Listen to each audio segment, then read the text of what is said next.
Welcome back to Old School Sports and our Out of the Park Baseball 23 playthrough of the Colorado Rockies. We are just past the trade deadline in the 2054 season.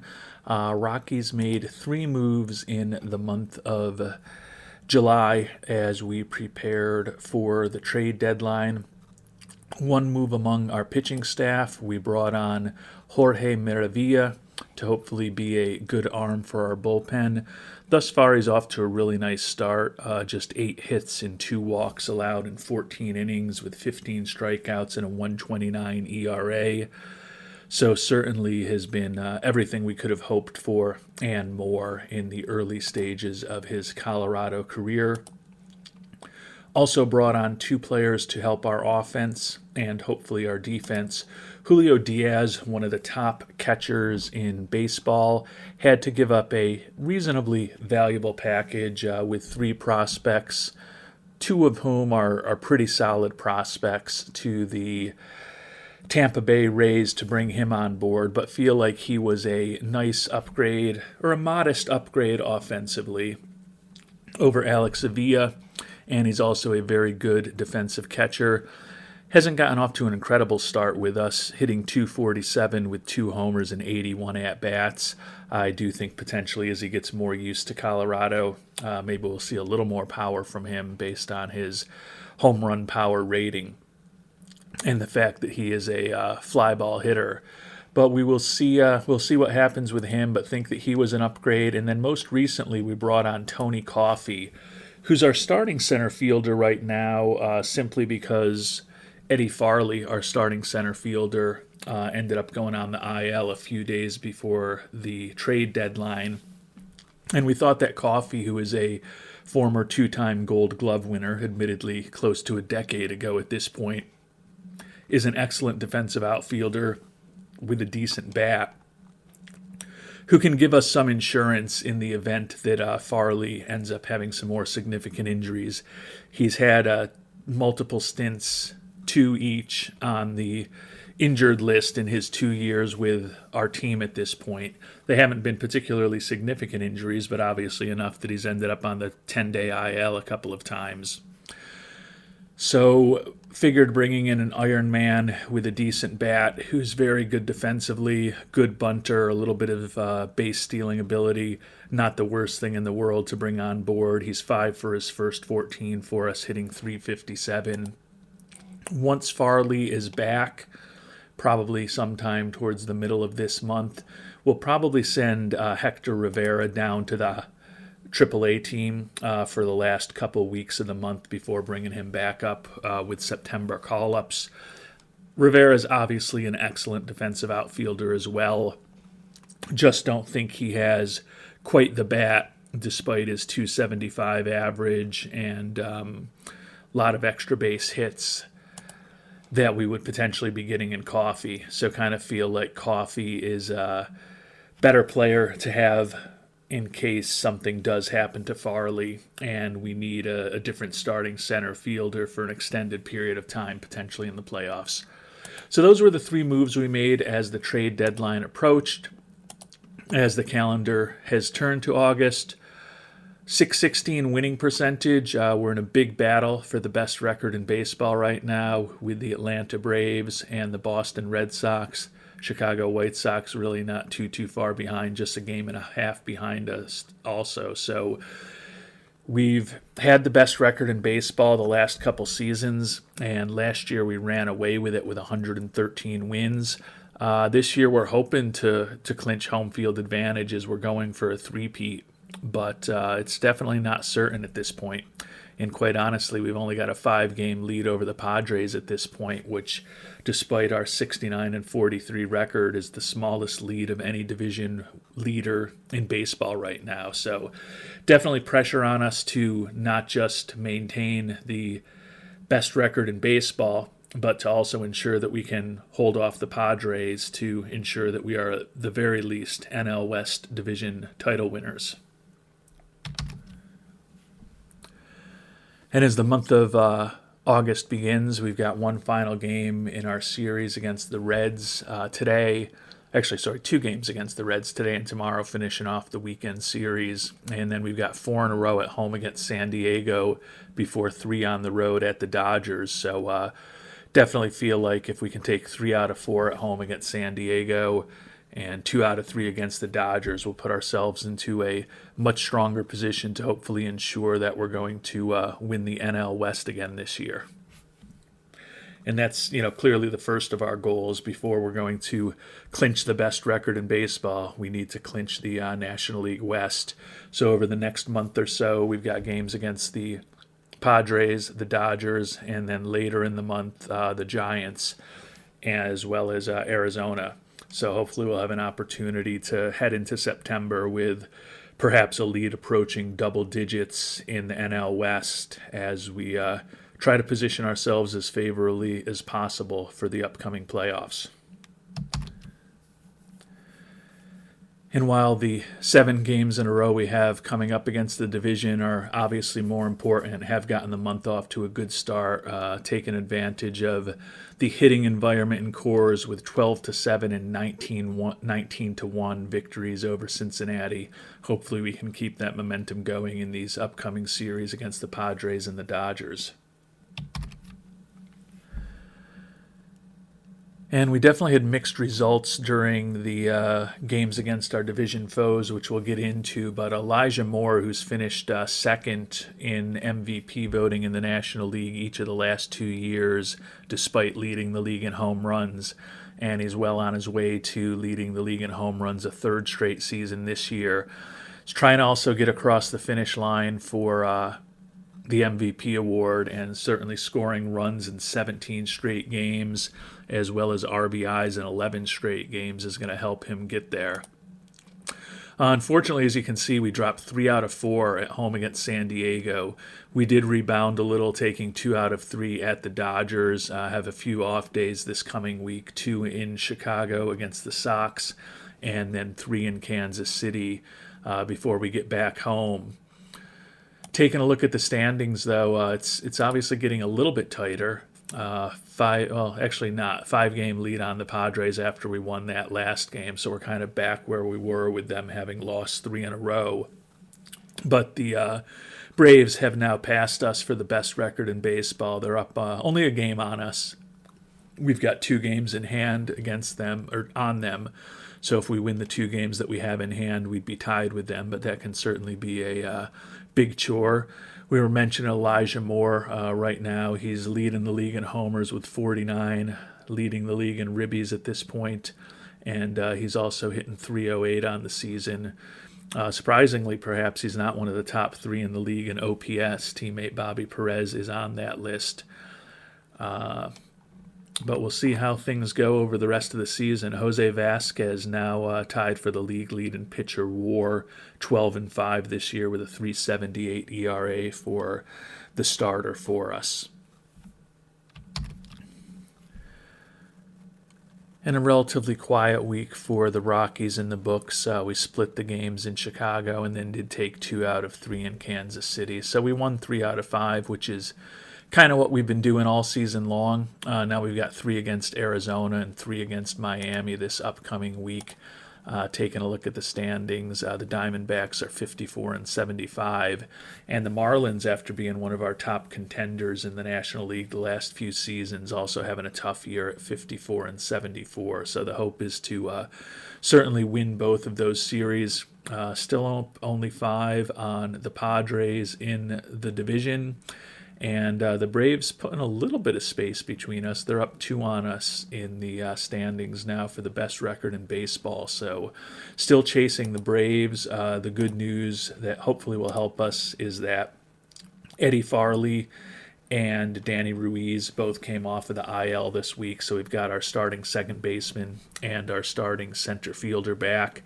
We actually are keeping Tony Coffey in the lineup. He's going to be in right field for us, and he's not the most accomplished right fielder in the world, but he does potentially give us better defense out there if we can develop him at the major league level than Bobby Perez does. So at least against lefties, we're going to DH Perez at this point and put Coffey in right field. And that actually sent Adam Fields to the bench against left-handed hitters, but he is still going to be our designated hitter against right-handed hitters. Fields having another big year for us, hitting 335 homers and 93 ribbies. But Coffey has been pretty productive since we brought him on board, also hitting 309 for us. So we want to ensure that he continues to get some at-bats. And like I said, there is potential for him to improve his ability out in right field by the time we get to the playoffs, which will give us even more range and defensive skill out in the outfield if we're able to play him in right and DH Bobby Perez instead against left-handed pitching. And speaking of Bobby Perez, looks like our new addition is going to get some extra time in right field because he's also going to be likely playing out there against right-handed pitchers now, because Bobby Perez is going to be out for 3 to 4 weeks after fracturing his thumb while running the bases. So definitely had a incredible season for us, hitting 293, 38 homers, 88 ribbies for the former Rookie of the Year.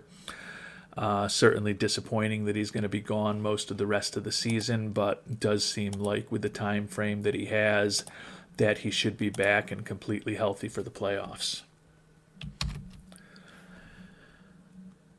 And despite the loss of Bobby Perez, we did what we kind of hoped we would do last week. Took 2 out of 3 at home against Arizona, 2 out of 3 at home against Miami. Now we've got the Giants doubleheader at Pittsburgh, and then 3 in St. Louis before we face the Mets on the final day of the month back home.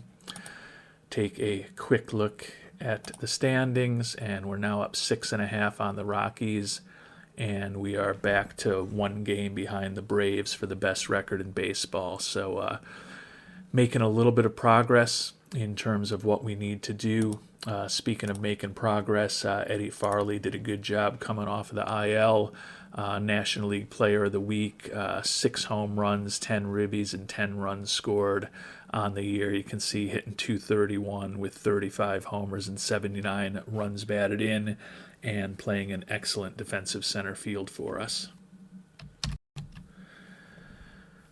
And the last week in August definitely was not great for the Rockies. We lost 2 out of 3 in San Francisco, split the doubleheader in Pittsburgh, and then we did take 2 out of 3 in St. Louis, but we just lost the first game of the homestand against the Mets 13-10.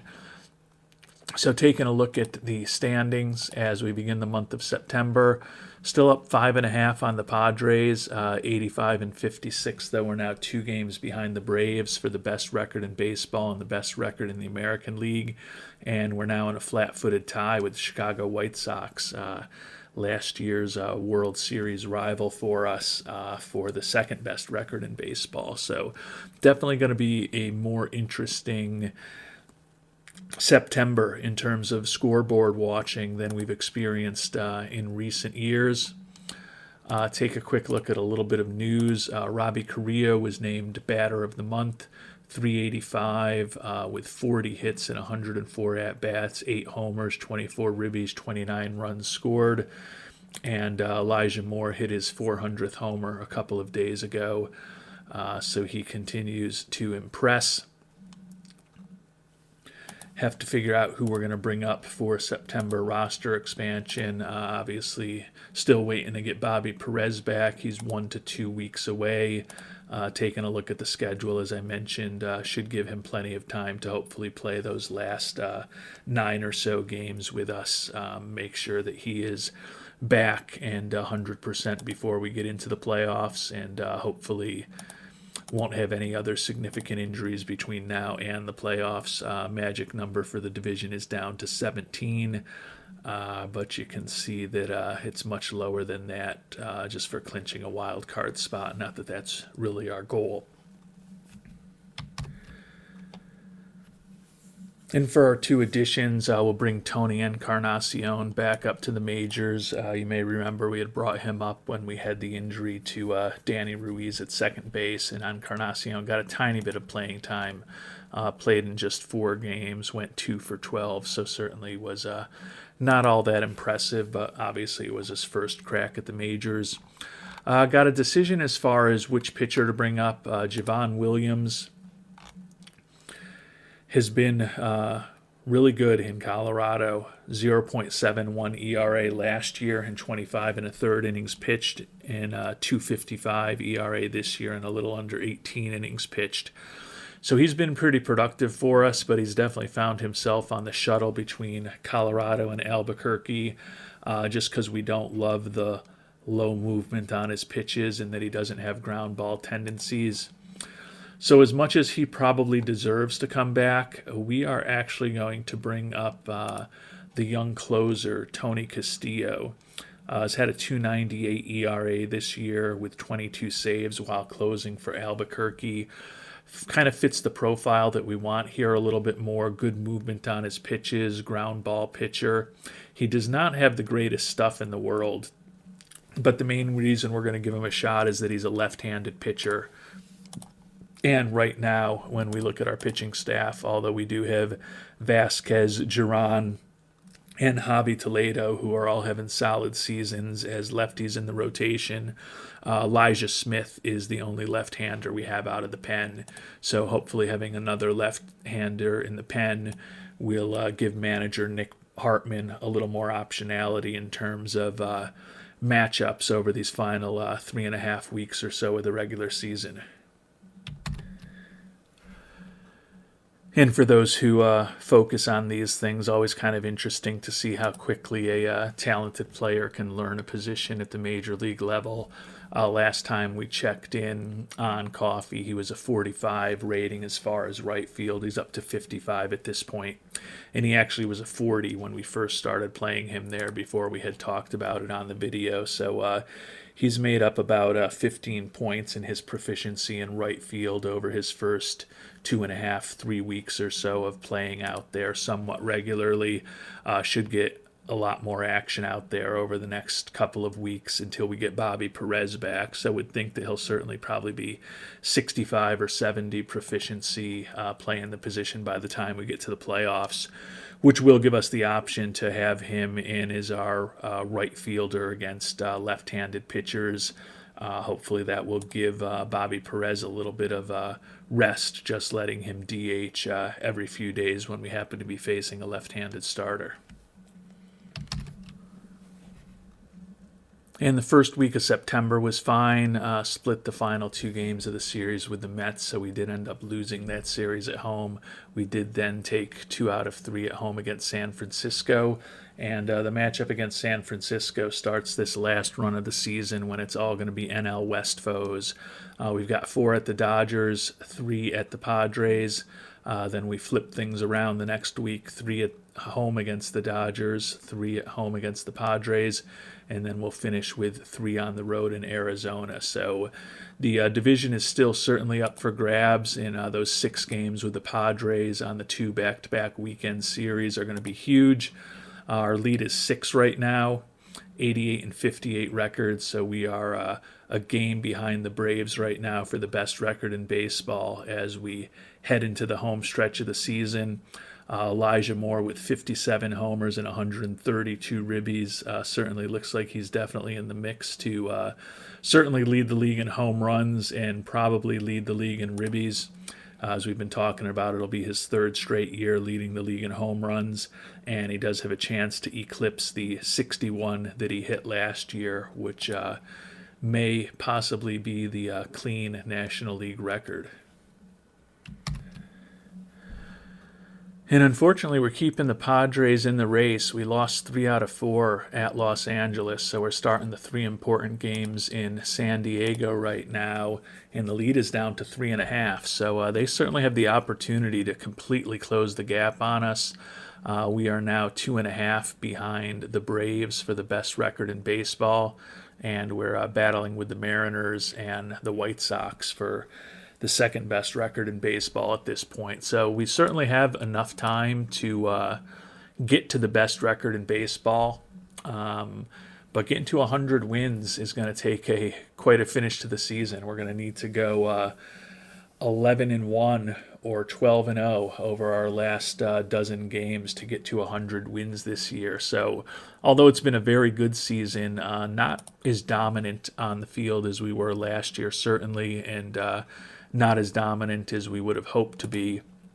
One good piece of news, and why I kind of pause things now, is Bobby Perez is ready to come back. So unfortunately for Mr. Encarnacion, who looks like he didn't even get an at-bat since we brought him up, he's going back to AAA Albuquerque. Perez is going to come up. Coffey at this point is already up to 65 in terms of his ability to play right field. So we'll probably keep him out there against left-handed pitching, but he won't be playing right field every day anymore. And we're going to make one more move as we get ready for this big series with San Diego. Tony Castillo, the left-hander who we brought up, we were worried about his stuff, and definitely has not been great at the major league level, with 9 hits allowed, including 3 home runs in 4 1/3 innings. He's also walked 5. So definitely has looked completely overmatched. Doesn't have great stuff. Doesn't throw all that hard. So even though he does have some of the tendencies we want in a pitcher, we are going to ship him back to Albuquerque at this point and bring up another lefty, Danny Sedano, to make his major league debut. Honestly, a somewhat similar profile, but he's got better stuff, not quite as good control. Ground ball pitcher. He does throw harder, really good movement on his pitches. He's put up a 3.66 ERA this year in AAA for us. So we will give him a chance to see what he can do in the bullpen over the coming weeks. I don't think it's going to be a difference maker one way or the other, but certainly we'll give Sedano a chance given how overmatched the other pitcher was. And it's definitely getting interesting for the Rockies. We lost the first 2 at San Diego to go on a 4-game losing streak before mercifully taking the third game of the series 2-1 in 12. Now we're back against the Dodgers and the Padres at home this week. Hopefully we can turn the tables on both of those teams and avenge the series that we lost on the road with wins at home. But we're only 2.5 up on the Padres now, so that weekend series with them has potential to be huge. We're 3.5 behind the Braves now for the best record in baseball, so obviously not going to completely give up on that hope, but the most important thing right now is to hold off the Padres for the Western Division. We are right now 5.5 games better than the Brewers, so presumably whoever ends up winning the NL West will at least have a home field advantage in the first round. And if we can't get past the Braves for the division or for the best record in baseball, certainly would love to hold on to the division and at least have a first round bye in the playoffs. You can see that Elijah Moore 7 homers up on Manny Fernandez and 5 ribbies up on Manny Fernandez right now. Manny Fernandez is the guy who almost beat him, or who did beat him for MVP last year when he almost won a Triple Crown. The only reason he didn't win the Triple Crown is that Elijah Moore had 61 homers last year compared to the 60 that Manny Fernandez hit. And as shaky as things were looking, we swept the series against the Dodgers and won the first 2 against the Padres, and that means that we have not only clinched a playoff berth at this point, but we've also clinched the National League West. So 5 wins in a row at home, and 6 wins overall in a row at the most opportune time definitely have helped us. We've got 4 games left now. Final game of the regular season at home against San Diego today, and then 3 in a row at Arizona with 4 games left. As we talked about, we've clinched the division. We've clinched the second best record in the National League, so we are going to have a first round bye. And we're a game behind Atlanta for the best record in baseball. We're actually half a game behind the White Sox now for the second best record in baseball. So we've got a chance at the home field advantage throughout the playoffs. That's been our quest, but probably at the very least have to go 3-1, and probably going to need to go 4-0 in these final 4 games to ensure that we get there. And we did win the final game of the series against San Diego, so we swept both the Dodgers and the Padres at home when it really mattered. Israel Mays, Player of the Week, 429, with 6 home runs among his 9 hits. So a nice season for the shortstop / third baseman. And now it's really just a matter of hopefully catching the Braves, although there's still a game up on us for the best record in baseball. And then finishing up strong. We've won 7 in a row. Certainly would love to go into the playoffs on a 10-game winning streak. Even if we do that, we're only going to get to 99. 100 wins is off the table at this point, given that we've got 63 losses. But certainly we'll feel pretty good about the team if we are going into the playoffs, potentially playing our best baseball of the year. Elijah Moore still has 3 more cracks to see if he can top the 61 homers that he hit last season. And maybe a little bit of a letdown. We lost the first game at Arizona. Obviously, Moore didn't hit a home run. The Braves also lost, so they kind of gave us a little bit of a window there. And the White Sox have been losing too, but probably got to win these final 2 to have any chance of getting past the Braves. And even then, probably our best case scenario is going to be to tie them for the best record in the NL. And the Braves lost again. We won, so we're in a 97-64 flat-footed tie with them for the best record in baseball. You can see 96 wins in Chicago, 95 in Seattle, 94 in Boston. So very competitive for the best record in baseball this year. Elijah Moore did homer in that victory to get to 61, so he's tied the number that he put up last year, and we'll see if he can surpass it in the final game of the season. And I guess the good news is that Elijah Moore did hit his 62nd homer of the year on the final day to surpass the 61 he put up last year. Ended up leading the league in homers and ribbies. But we lost to Arizona 5-2, so with 98 wins, the Braves have the best record in baseball. They will have home field advantage for as long as they are around. We did obviously earn the second best record in the National League, and we won the NL West, so we'll have a first round bye. But home field advantage has been critical to us in the back-to-back World Series that we've won, and certainly not an optimal scenario for us that we could potentially be on the road more often than not if we have to face Atlanta in an NLCS. And we're also in a flat-footed tie with the White Sox if they end up making it to the World Series against us. So if we have a rematch against the White Sox, we'll have to see who gets the home field advantage there. I'm not sure exactly how we did against them in the regular season this year, or if we even played them. And there's obviously an easy way to check that, and we were 1-3 against the White Sox this year. So presumably that does mean that if we end up in a rematch in the World Series against them, since we're in a flat-footed 97-65 record with them, but they took the season series against us, presumably they will have home field advantage. So the good news is we've got a first-round bye. The good news is that we will definitely have home field advantage for the National League Division Series when that gets underway. But there certainly is a scenario where we would not have home field advantage in NLCS against the Braves and not have home field advantage in a World Series against the White Sox. So potentially a more difficult path to World Championship this year than we've had in each of the past 2 seasons.